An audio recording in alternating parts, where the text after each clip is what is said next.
Good day everyone, I am Lara Jean Brianes and I am here to represent our topic, which is data gathering and preliminary interpretation. So, what is data gathering?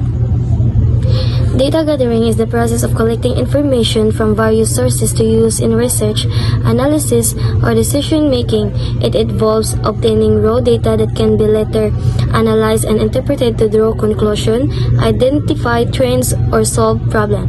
Data gathering is the process of collecting information from various sources to help you understand a problem, make decisions, or identify trends. It's like collecting puzzle pieces to see the bigger picture. So, there are several methods of data gathering. First, surveys. Surveys involve asking questions to individuals or groups to gather information on their opinions, behaviors, or experiences.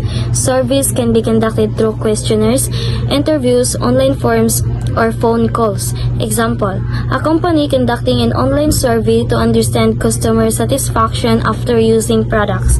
So, mag-conduct ni sila online survey para masabtan sa mga customer or sa mga mamalit og unsa ka satisfy og unsa kanindot ang ilang gi-conduct na product. Experiments. It involved testing hypotheses by manipulating variables in a controlled environment to observe their effects on other variables. So, how it works? Researchers conduct controlled tests where one or more factors, independent variables, are changed to observe the effects on other factors, which is dependent variables. Example, a scientist conducting a laboratory experiment to study the impact of different fertilizer on plant growth. So, steps of fertilizer experiment. Prepare identical plants in soil, apply different fertilizer separates group of plants, measure and record plant growth over time. Why it works? By changing only the independent variable, fertilizer, researchers can determine its effect on plant growth. Controlling other variables ensure that the results are due to the fertilizer, not other factors. Dependent variable, type of fertilizer, which is organic, chemical, or non-or etc. Dependent variable, plant growth, nag-measure ni siya height, weight, or etc. Observations. Observation involves collecting data by directly watching and recording behaviors, events, or conditions as they occur. Example, a researcher observing animal behavior in the wild or students during a classroom activity. Researchers observe students during a classroom activity to understand their level of engagement. The researchers records who is participating in discussions, who is distracted or disengaged, how students interact with each other. The researchers analyze the data to identify patterns such as students who are more engaged tend to participate more in discussion. Students who are seated near the front tend to be more engaged.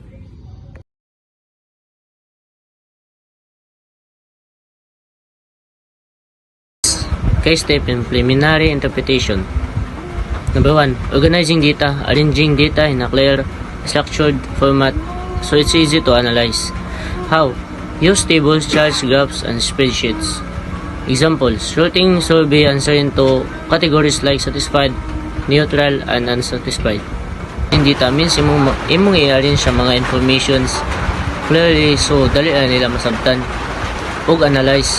You can use tables, charts, graphs, or spreadsheets para himuna. Number 2. Identify patterns or trends looking for repeated response, behavior, or results in the data. How? Look for common answer, rising or falling trends, a connection between variables. Example, noticing that most people aged 18 to 25 prefer online shopping over in-store shopping. Ang identifying patterns of trends, look for common answer, trends that go up or go down, a connection between different things you're measuring. For example, you might notice if many people aged 18 to 25 say they prefer online shopping instead of in-store shopping. That's a clear of pattern or trends. Number 3. Summarizing findings. Giving a brief overview of what the data shows. How? Write a short paragraph or bullet point summarizing the main observation.